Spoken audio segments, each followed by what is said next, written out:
Welcome back to Nerd Thug Radio. I'm the Captain Joey Savage. Hashtag talking nerdy to you. Nico DLG. Nico DLG. It's my heterosexual life partner, Corey DLG. Hashtag talking nerdy to you. Before we get into the Nico That's segment, it, guys. End of the show. No kidding.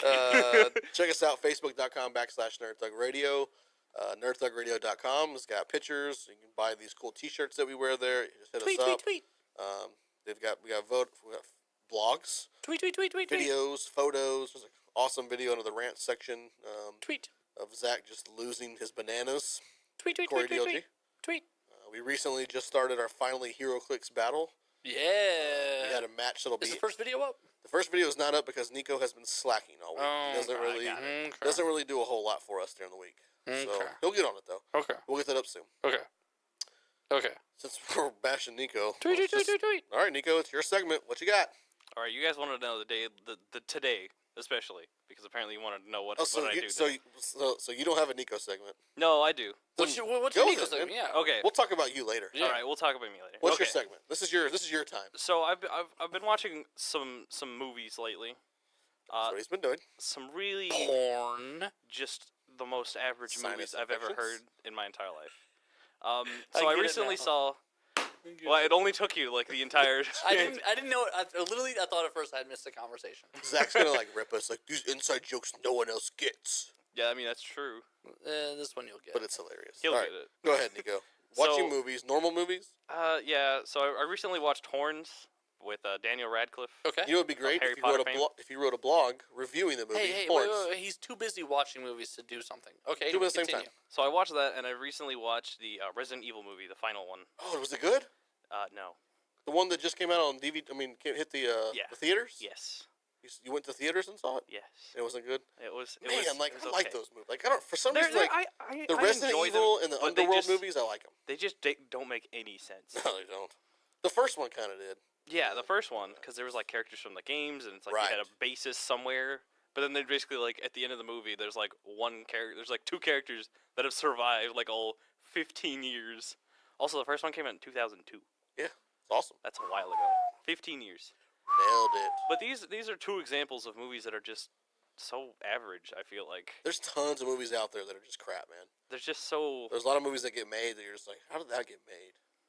And people just throw money at stuff and believe in people, and Well, I doesn't feel like work out for a 'em. lot of them come from like good places. So like Resident Evil is a pretty beloved franchise. 7 games in. yeah, but not a lot of video game movies like pan out well. No. Ever. No, but a lot of them Except for are also Street Fighter. directed by the same person.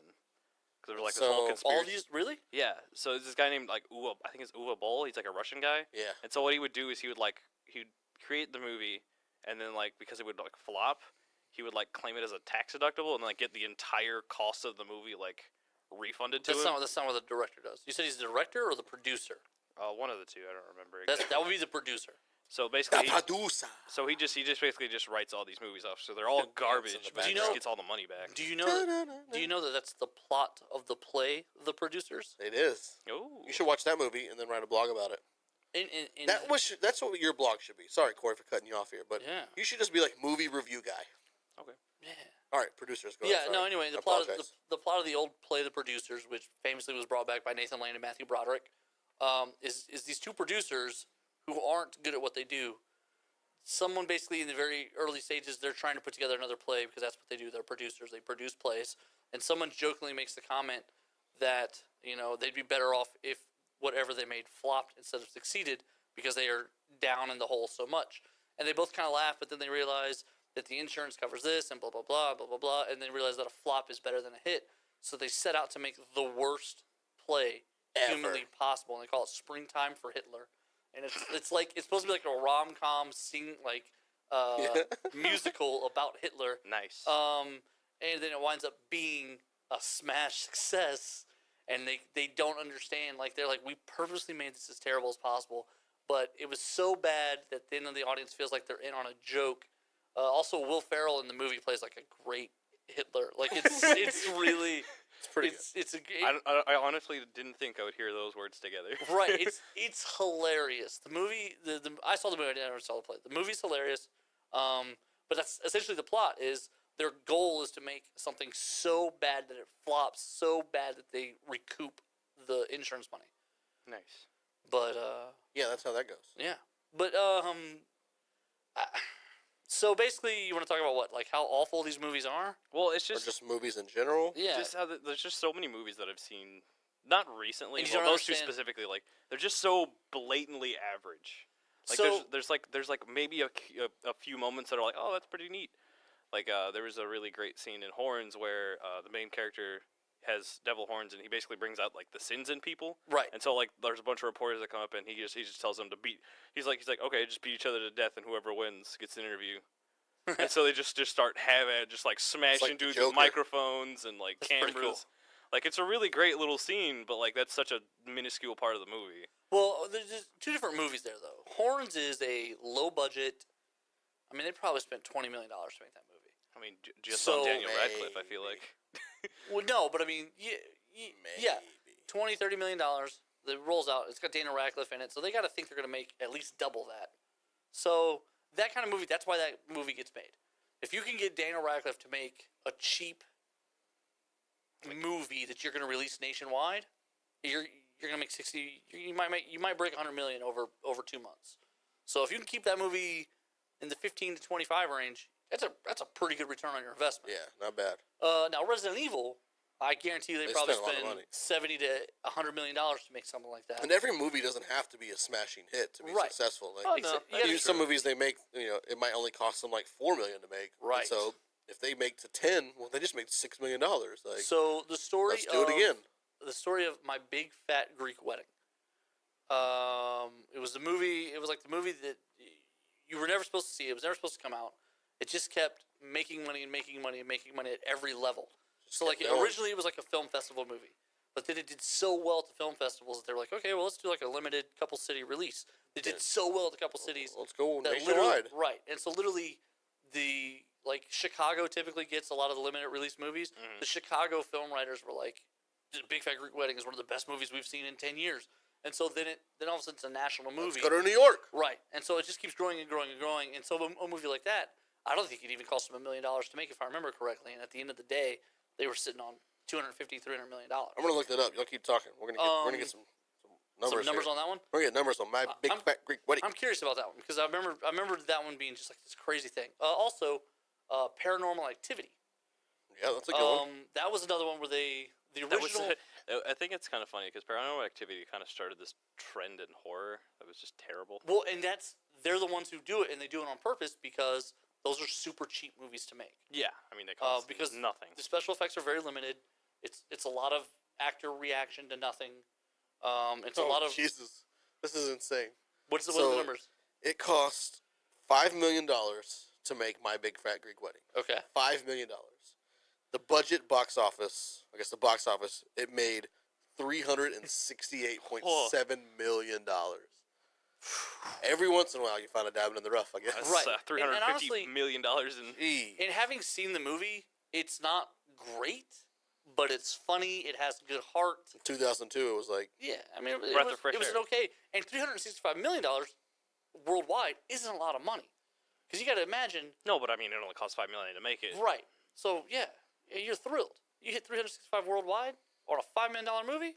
it's insane, man. So that's what happened with Paranormal Activity. Paranormal Activity was another movie where it was super cheap to make them, and the return on the investment was insane. Yeah, very insane. So the studio went ahead and said, we're going to make one of these every year until they don't do well. And so I think they got to like the one that just came out last year, and now it started to kind of. Well, there was also like the little. I don't know if they're spin-offs, if they're related at all, like the Insidious movies, and then No, those are something different. yeah. well, but it's those are even different. even like I think there's like 4 Paranormal Activities.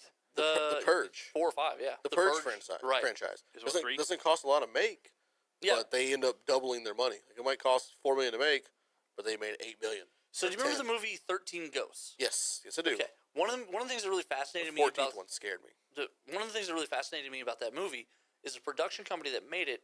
They basically copped to being low budget, and therefore the reason they really liked this script is because it's almost predominantly filmed in one location. So what they did was they built the whole glass house, and then they just shot everything on one set. Right. So then the whole movie is shot on one set. You'll never have to Well, break it down until the end anyway. It's like Deadpool. Deadpool. Most of that movie takes place in one area. Right. And the reason for that is money. Money. Really? There's like what? No, he's right because really the road scene and then that scene at the end could basically be the same place. The bar place. Right. You know who does that? Quentin Tarantino. A lot of his movies do that. Right. Like his movies are very Reservoir heavy. Dogs. They're very heavy on the dialogue, and so a lot of the stuff just happens in like 3 or 4 scenes. Right. Reservoir Dogs is predominantly filmed in that warehouse. Right. Like that's it. Or even look at like what's the other one I was just thinking about? From Dusk Till Dawn. Yeah. Like, Just in the strip club. Strip club, like the vampire strip club, or Right. the hotel room, or the car. And then the RV. Yeah. Yeah. I mean and it works. Like, Yeah. They don't have to do heavy dialogue and. And Bada bing, bada boom. That's one of the biggest expenses for movies is set. Yeah. So that's true. anytime the script is like, we can do this in 3 locations. Oh, nice. These small companies are like, holy crap, and so they go crazy for it because, yeah, they put $10 million in, but they're also, going to get $60 to $70 million back. Right, and that's a win. That's a win. Yeah. No, you're not wrong about that. But I was No, like, we're not. Oh, I know, that's math. But go on. But I was saying that like some of these movies are just like the writing or something. Yeah, they're not good. Well, yeah, Some of them are good though. I mean, they Which don't. ones are good? Well, again, going back to My Big Fat Greek Wedding, like people were really excited about that movie. Right. But Like, people were intense. They made a sequel. I didn't watch it. Well, they made a sequel finally. It was Yeah. about 15 years later. 15 years too late. Yeah. But I mean, again, But if you look at that cast, it's not a cast of people you know. Like, they could have made that same movie probably for $100 million with a bunch of names, and it probably wouldn't have done much better. Right, no.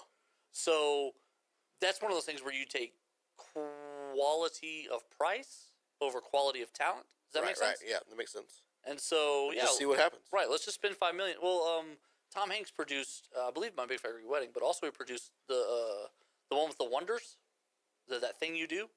That was another one of those movies. Yeah, that was a good one. That was a really good movie, but that was another one of those ones where it just kept growing and growing and growing like that. And so you never really, none of those people are really that famous, and you don't see them in a lot of other things ever, but they nailed that one thing. it's the niche. And I think we just nailed this segment. So let's jump out to a Boom. break and recoup. When we come back, we're going to go through a day in the life of producer Nico DLG. I'm so curious. Nerd Thug Radio.